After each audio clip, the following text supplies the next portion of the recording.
നേഴ്സുമാർക്ക് കേരളത്തിൽ ആവശ്യത്തിന് ശമ്പളം കിട്ടുന്നുണ്ടോ? ആ മേഖലയ്ക്ക് പരിഗണന അർഹിക്കുന്നുണ്ടോ? കേരളത്തിൽ എന്നല്ല എവിടെയാണെങ്കിലും ആതുര ശുശ്രൂഷയുടെ മേഖലയിൽ നിൽക്കുന്ന നേഴ്സുമാർക്ക് ന്യായമായ ശമ്പളം കിട്ടിയേ തീരും. പക്ഷേ ആ ന്യായം എന്നത് തീരുമാനിക്കുന്നത് ആരാണ് എന്നുള്ളതാണ് ഏറ്റവും വലിയ ചോദ്യം. ഈ സമരങ്ങൾ പലപ്പോഴും സെലക്റ്റീവായി തോന്നുന്നുണ്ട്. എല്ലായിടത്തുമില്ല, ചിലയിടങ്ങളിൽ മാത്രം.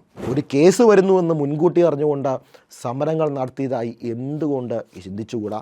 പ്രത്യേകിച്ച് ഇത്തവണത്തെ സമരത്തിൽ അങ്ങനെ ചിന്തിക്കുന്നതിന് പല കാരണങ്ങളുണ്ട്. പ്രിയപ്പെട്ട മാലാഖമാരെ, നിങ്ങൾക്ക് ന്യായമായ വേതനം വേണമെന്ന ആവശ്യത്തോടെ ഞാൻ കൂടെ നിൽക്കുന്നു. പക്ഷേ ആ വേതനം ന്യായമാണോ അല്ലയോ എന്ന് നിശ്ചയിക്കുവാനായിട്ട് അടിസ്ഥാനപരമായിട്ടുള്ള ഒരു ശമ്പളം നിശ്ചയിച്ച ശേഷം അത് ആശുപത്രികൾ തീരുമാനിച്ചുള്ളൂ എന്നാണ് സർക്കാർ പറയുക.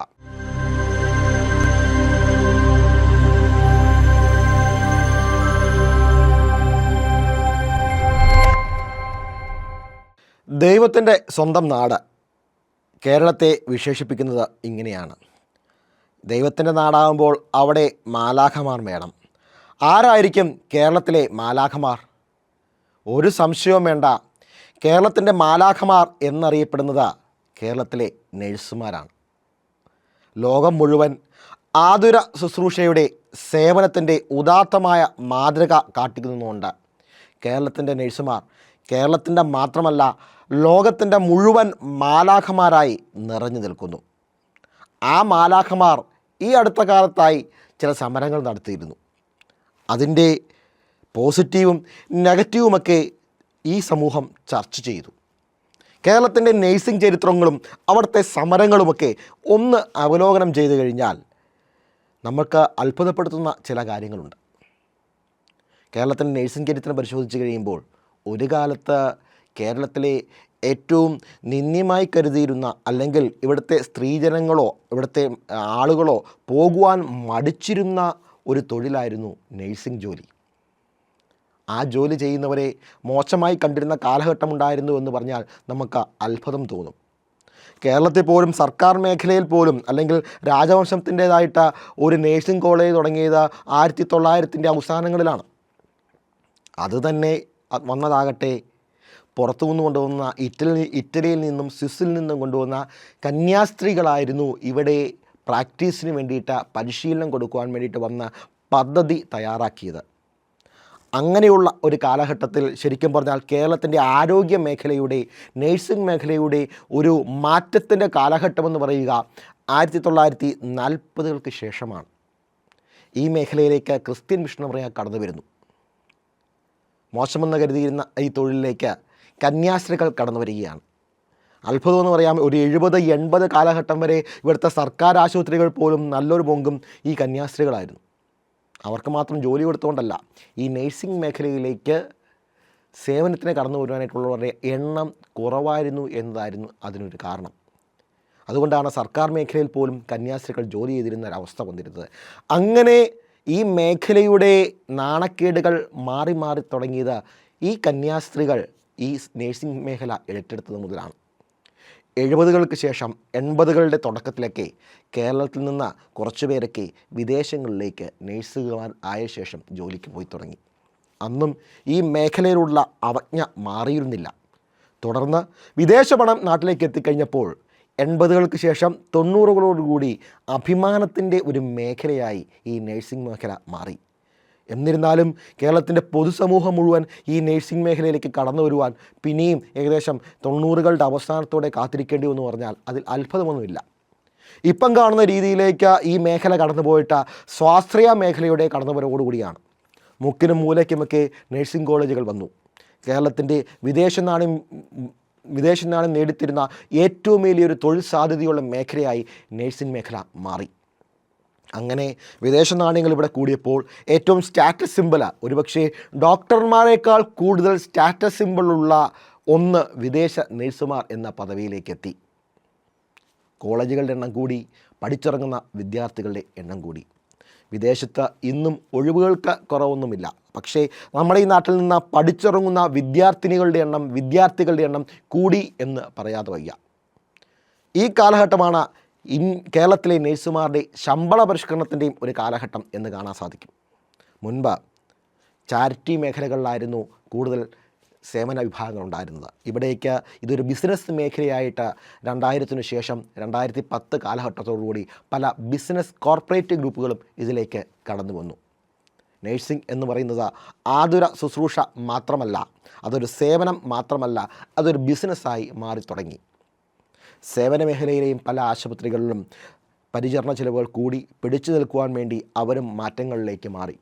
ഇവിടെ വന്നു കഴിഞ്ഞപ്പോഴത്തേക്കിനായിരുന്നു ഈ കുറഞ്ഞ വേതന രീതികളിലേക്ക് കേരളത്തിലെ നേഴ്സിങ്ങിനെ പറ്റി ചോദ്യങ്ങൾ ഉയരുവാൻ തുടങ്ങിയത്. ആ കാലഘട്ടത്തിലാണ് 2018-19 കാലഘട്ടങ്ങളിൽ ആദ്യ സമരങ്ങൾ നേഴ്സിംഗ് മേഖലയിൽ നടക്കുക. കേരള സർക്കാർ ക്ലിനിക്കൽ എസ്റ്റാബ്ലിഷ്മെൻറ്റ് ആക്ട് കൊണ്ടുവന്നു. ഹോസ്പിറ്റലിൻ്റെ ക്ലിനിക്കൽ എസ്റ്റാബ്ലിഷ്മെൻറ്റ് ആക്ട് കൊണ്ടുകൂടി ഹോസ്പിറ്റലുകളെ തരംതിരിച്ചു. അങ്ങനെ തരംതിരിച്ച ഹോസ്പിറ്റലുകൾ ബെഡുകളുടെ അടിസ്ഥാനത്തിൽ തരംതിരിച്ച ഹോസ്പിറ്റലുകൾക്ക് അതനുസരിച്ച് ശമ്പളം കൊടുക്കണമെന്ന് പറഞ്ഞു. ആ ശമ്പളമാണ് ഈ അടുത്ത കാലം വരെ കൊടുത്തുകൊണ്ടിരുന്നത്. തുടർന്ന് ഇപ്പോൾ കണ്ടുകൊണ്ടിരിക്കുന്ന സമരം ഇപ്പം കോടതി നിർദ്ദേശപ്രകാരം നിർത്തിവെച്ച സമരം വന്നു. ആ സമരത്തോടുകൂടി സർക്കാർ വീണ്ടും ശമ്പളം കൂട്ടി 24,000 അടിസ്ഥാന ശമ്പളമാക്കിയിട്ട് 24,000 മുതൽ 30,000 രൂപ വരെയുള്ളത് അടിസ്ഥാന ശമ്പളമാക്കിയിട്ട് ശമ്പളം വർദ്ധിപ്പിച്ച ഉത്തരമായി. ഇതാണ് കേരളത്തിൻ്റെ നേഴ്സിങ്ങിൻ്റെയും നേഴ്സിംഗ് സമരങ്ങളുടെയും ചരിത്രം. ഇനി ചോദ്യം ഇതാണ്: നേഴ്സുമാർക്ക് കേരളത്തിൽ ആവശ്യത്തിന് ശമ്പളം കിട്ടുന്നുണ്ടോ? ആ മേഖലയ്ക്ക് പരിഗണന അർഹിക്കുന്നുണ്ടോ? ഒരു സംശയവും വേണ്ട, കേരളത്തിൽ എന്നല്ല എവിടെയാണെങ്കിലും ആതുര ശുശ്രൂഷയുടെ മേഖലയിൽ നിൽക്കുന്ന നേഴ്സുമാർക്ക് ന്യായമായ ശമ്പളം കിട്ടിയേ തീരൂ. പക്ഷേ ആ ന്യായം എന്നത് തീരുമാനിക്കുന്നത് ആരാണ് എന്നുള്ളതാണ് ഏറ്റവും വലിയ ചോദ്യം. ന്യായം തീരുമാനിക്കേണ്ടത് ന്യായമായ രീതിയിലാകണം. അല്ലെങ്കിൽ ചൂഷണങ്ങൾക്ക് വേണ്ടിയിട്ട് ചൂഷണം ഏത് വിധേനയുമാകാം. ഇതൊരു സേവന മേഖലയാണ്. ആ സേവന മേഖലയെ നിർണ്ണയിക്കേണ്ടത് തീർച്ചയായിട്ടും സർക്കാരിൻ്റെ പരിധിയാണ്. പക്ഷേ കേരളത്തിൽ സംഭവിക്കുന്നത് എന്താണ്? അടിസ്ഥാനപരമായിട്ടുള്ള ഒരു ശമ്പളം നിശ്ചയിച്ച ശേഷം അത് ആശുപത്രികൾ തീരുമാനിച്ചുള്ളൂ എന്നാണ് സർക്കാർ പറയുക. ആശുപത്രികൾ മാത്രം തീരുമാനിക്കേണ്ട ഒന്നാണോ ഒരു സേവന വ്യവസ്ഥ എന്ന് പറയുന്നത്? കേരള സർക്കാരിൽ കയറുന്ന സ്റ്റാർട്ടിംഗ് ആയിട്ടുള്ളൊരു നേഴ്സ് കിട്ടുന്ന ബേസിക് പേ എന്ന് പറയുന്നത് 27,000 മുതലാണ്. അങ്ങനെ 27,000 രൂപ മുതൽ കാശുള്ള ഒരു നേഴ്സിംഗ് മേഖലയിലേക്കാണ് 24,000 മുതൽ 30,000 വരെയുള്ള ഒരു ശമ്പള വ്യവസ്ഥ സർക്കാർ കൊണ്ടുവന്നത്. തീർച്ചയായും ന്യായമായ ഒരു ശമ്പളം എന്ന് പറയാം. പക്ഷേ സമരക്കാർ ഉന്നയിച്ചിരിക്കുന്ന ആവശ്യമെന്ന് പറയുന്നത് അടിസ്ഥാന ശമ്പളം എന്ന് പറയുന്നത് 40,000 രൂപ ആക്കണം എന്നുള്ളതാണ്. ശരിയായിരിക്കാം. ഇന്നത്തെ കേരളത്തിൻ്റെ ജീവിത ചെലവുകൾ നോക്കുമ്പോൾ ഈ 40,000 രൂപയില്ലാതെ കേരളത്തിൽ ജീവിക്കുവാൻ പറ്റില്ല. പക്ഷേ ഈ 40,000 രൂപ കൊടുക്കുവാനായിട്ട് കേരളത്തിലെ ആശുപത്രികൾക്ക് സാധിക്കുമോ? ഇത്രയും കാശുകൾ മേടിക്കുന്നില്ലേ, സാധിക്കില്ലേ എന്നുള്ളതായിരിക്കാം ചോദ്യം. ഇതിൽ തന്നെ ചില സംശയങ്ങൾ ഉയരുന്നുണ്ട്. ഒന്ന്, UNA ആയിരുന്നു ഈ സമരത്തിന് നേതൃത്വം വഹിച്ചത്. UNAയുടെ നേതാക്കൾ തന്നെ പറയുന്നത് ഏകദേശം 400 ആശുപത്രികൾ കേരളത്തിലുള്ളതിൽ 20-25 ആശുപത്രികൾ മാത്രമാണ് ഈ വേതന വ്യവസ്ഥ നൽകാത്തതെന്നാണ്. എനിക്ക് അത്ഭുതം തോന്നി അത് കേട്ടിട്ട്. അത്രയും ശമ്പളം കൊടുക്കുന്ന ആശുപത്രികൾ ഏകദേശം 350ഓളം അല്ലെങ്കിൽ അതിലേറെ ആശുപത്രികൾ ഉണ്ടെങ്കിൽ കേരളം അക്ഷരാർത്ഥത്തിൽ സ്വർഗമാണ്. തീർച്ചയായിട്ടും അങ്ങനെ കൊടുക്കാൻ പറ്റുന്നുണ്ടെങ്കിൽ ബാക്കിയുള്ള ആശുപത്രികൾക്കും അത് തീർച്ചയായിട്ടും കൊടുക്കാം. ഒരു സംശയവും ആ കാര്യത്തിൽ വേണ്ട. പക്ഷേ ഈ 350 ആശുപത്രികൾ ലിസ്റ്റ് പുറത്തു വിടാൻ പറഞ്ഞു കഴിയുമ്പോൾ അത് പുറത്തു വരുവാനായിട്ട് ഇതിൻ്റെ സമര പോരാളികൾ തയ്യാറാകുന്നില്ല എന്നുള്ളതാണ് കാരണം. എന്തായിരിക്കാം അതിന് കാരണം? ആ കാരണത്തിൽ എന്തൊക്കെയോ സംശയങ്ങൾ, ഗൂഢലക്ഷ്യങ്ങൾ ഒളിഞ്ഞിരിക്കുന്നില്ലേ എന്ന് എനിക്ക് തോന്നുന്നു. കേരളത്തിലെ ആതുര സേവന രംഗത്തെ ചികിത്സാ ചെലവ് നാം കൂടുതലെന്ന് പറയുമ്പോഴും കമ്പാരിറ്റീവ്ലി മറ്റ് സംസ്ഥാനങ്ങളെ അപേക്ഷിച്ച് നോക്കുമ്പോൾ, അല്ലെങ്കിൽ ഇതുവരെ സൗകര്യങ്ങളുള്ള മറ്റ് ആശുപത്രികളെ വെച്ച് നോക്കുമ്പോൾ കുറവാണ് എന്ന് പറയേണ്ടി വരും. പ്രത്യേകിച്ച് ഇവിടെ കൂടുതലുള്ളത് ചാരിറ്റബിളായിട്ടുള്ള ഹോസ്പിറ്റലാണ് എന്നറിയുമ്പോൾ ആ ഹോസ്പിറ്റലിൽ നാം കൂടുതൽ എന്ന് പറയുമ്പോഴും മറ്റ് കോർപ്പറേറ്റ് ഹോസ്പിറ്റലുമായിട്ട് നോക്കുമ്പോൾ വളരെ വലിയ ഒരു ചികിത്സാ ചെലവിൻ്റെ വ്യത്യാസമുണ്ട്. എന്തുകൊണ്ടായിരിക്കാം കേരളത്തിലെ ഈ ചികിത്സാ ചെലവിൻ്റെ വ്യത്യാസം വരുന്നത്? മറ്റൊരു കാരണവും കൂടിയുണ്ട്. ഗൾഫ് മേഖലയിൽ നിന്ന് രാജകുടുംബത്തിലെ അംഗങ്ങൾ പോലും ഇവിടെ സേവനങ്ങൾ നേടുവാനായിട്ട് ചികിത്സ തേടികൾ എത്തുന്നുണ്ടെങ്കിൽ ഇവിടുത്തെ ചികിത്സാ ചെലവ് കുറയുന്നത് മാത്രമല്ല, ഇവിടുത്തെ സേവന വ്യവസ്ഥകൾ നല്ലതായതുകൊണ്ടാണ്. ഇങ്ങനെ വരുന്നുണ്ടെങ്കിൽ ഇതിൻ്റെ കാരണമെന്താകും? കുറഞ്ഞ ചിലവിൽ മികച്ച ചികിത്സ ഇന്ന് കേരളം കൊടുക്കുന്നുണ്ട് എന്നുള്ളതുകൊണ്ടാണ്. അങ്ങനെ കൊടുക്കുമ്പോൾ ഈ ശമ്പളങ്ങളുമൊക്കെ അതിൻ്റെ പരിധിയിൽ വരും എന്നുള്ളത് സത്യമാണ്. ആ അവസ്ഥ വെച്ച് നോക്കുമ്പോൾ ഈ 40,000 രൂപ അടിസ്ഥാന ശമ്പളം, അതായത് സർക്കാർ മേഖലയിൽ നിന്ന് പറയുന്ന 27,000 രൂപയെക്കാളും 13,000 രൂപ കൂടുതലായിട്ടുള്ള അടിസ്ഥാന ശമ്പളം എന്ന് പറയുന്നത്, ആകെ 40,000 കിട്ടുന്നതിനെ പറ്റിയല്ല പറയുന്നത്, ബേസിക് പേ 40,000 രൂപ കിട്ടുക എന്ന് പറയുന്നത് ഇച്ചിരി അക്രമമല്ലേ എന്ന് ചിന്തിക്കേണ്ടി വരും. നീതിപരമായി ചിന്തിക്കുമ്പോൾ അതിൽ അല്പം എവിടേക്കോ പ്രശ്നങ്ങൾ ഒളിഞ്ഞു കിടപ്പുണ്ടതായിട്ട് ചിന്തിക്കേണ്ടി വരുന്നു. കാരണം പലതാണ്. ഈ സമരങ്ങൾ പലപ്പോഴും സെലക്റ്റീവായി തോന്നുന്നുണ്ട്. എല്ലായിടത്തുമില്ല, ചിലയിടങ്ങളിൽ മാത്രം, ചില ജില്ലകളിൽ മാത്രമായിട്ട് ഈ സമരങ്ങൾ ഒതുങ്ങിപ്പോകുന്നു. എന്തായിരിക്കാം കാരണം? ഇത് മാത്രമല്ല, മറ്റു ചില കാര്യങ്ങൾ കൊണ്ടേയുണ്ട്. ഈ ക്ലിനിക്കൽ എസ്റ്റാബ്ലിഷ്മെൻറ്റ് ആക്ട് പ്രകാരം ബെഡിൻ്റെ അടിസ്ഥാനത്തിലാണ് ആ ശമ്പളം നിശ്ചയിക്കുന്നത്. എനിക്കൊരു സംശയം, 250 ബെഡുള്ള ആശുപത്രികൾ ഉള്ള നഴ്സുമാരുടെ എണ്ണമാണോ 1500 ബെഡുള്ള ആശുപത്രികളുള്ളത്? ബെഡിൻ്റെ എണ്ണം അനുസരിച്ച് തീർച്ചയായിട്ടും നമ്മുടെ നിയമം അനുസരിച്ച് നഴ്സുമാരുടെ എണ്ണം കൂടുകയുള്ളൂ. അപ്പോൾ ഇവർക്ക് രണ്ടുപേർക്കുമുള്ള എസ്റ്റാബ്ലിഷ്മെൻറ്റ് ചെലവെന്ന് പറയുന്നത് ഏകദേശം തുല്യമായിരിക്കാം. അപ്പോൾ ഇതിനെ രണ്ടിനെയും രണ്ടായിട്ട് പരിഗണിക്കുന്നത് എങ്ങനെയാണ്? ഈ ഇവിടെയുള്ള 400 ബെഡിന് മേളിലുള്ള പല ആശുപത്രികളെന്ന് പറയുന്നത് ചാരിറ്റബിൾ ആശുപത്രികളാണ്. മെഡിക്കൽ കോളേജുകൾ ഒഴിച്ചു കഴിഞ്ഞാൽ മറ്റെല്ലാം ചാരിറ്റബിൾ മേഖലയിലുള്ളതാണ്. ഈ ആശുപത്രികളാണ് ഒരുപക്ഷെ ഇവിടുത്തെ ചികിത്സാ ചെലവുകളെ പിടിച്ചു നിർത്തുന്നത്. അപ്പോൾ ഞാൻ പറയും, ഏറ്റവും ചെറിയ തീരെ ബെഡുകളില്ലാത്തതിനെ മെയിൻ്റനൻസിന് വേണ്ടിയിട്ടുള്ള കോസ്റ്റുകൾ കൂടുതലായിരിക്കാം. പക്ഷേ മെയിൻ്റനൻസ് കോസ്റ്റ് എന്നതിനേക്കാൾ കൂടുതൽ ചികിത്സാ ചെലവിൻ്റെ അടിസ്ഥാനത്തിൽ ഒരു ഗ്രേഡിങ് കേരളത്തിലുണ്ടാവേണ്ടത് അത്യാവശ്യമുണ്ട്. അതിൻ്റെ നേതൃത്വത്തിൽ സർക്കാർ തന്നെ ഒരു തുക നിശ്ചയിച്ച്, സർക്കാർ ന്യായമെന്ന് തോന്നുന്ന തുക നിശ്ചയിച്ചാൽ അത് കൊടുക്കുവാനായിട്ട് എല്ലാ ആശുപത്രികളും ബാധകമാണ് എന്ന് പറയേണ്ടി വരും. അത് കൊടുക്കുകയും വേണം. അത് സർക്കാരിൻ്റെ ഉത്തരവ് മൂലമാകണം. അല്ലാതെ സർക്കാർ ഇന്നത് കൊടുക്കുന്നു എന്ന് പറഞ്ഞതിന് ശേഷം ബാക്കി ആശുപത്രികളുമായിട്ട് ചർച്ച നടത്തിയിട്ട് ഈ സേവന മേഖലയെ സമരത്തിലേക്ക് നയിച്ചു വിടുക എന്ന് പറയുന്നത് സംശയാസ്പദമായ കാര്യമാണ്. അത് ശരിയായതല്ല. കേരളത്തിൻ്റെ ചികിത്സാ ചെലവുകളെ കൂട്ടുവാൻ മാത്രമേ ഇത് സഹായിക്കൂ എന്ന് പറയേണ്ടി വരുന്നു. ഇനി മറ്റു ചിലതും കൂടിയുണ്ട്. ഈ സമരങ്ങളുടെയൊക്കെ ഒരു സമയമെന്ന് പറയുന്നത്, ഈ സമരങ്ങൾ ആദ്യ സമരം വന്നപ്പോഴും രണ്ടാമത്തെ സമരം വന്നപ്പോഴും ഇതിലെ പ്രധാന നേതാക്കൾക്കെതിരെ കേസുകൾ ഉണ്ടായിട്ടുണ്ട്.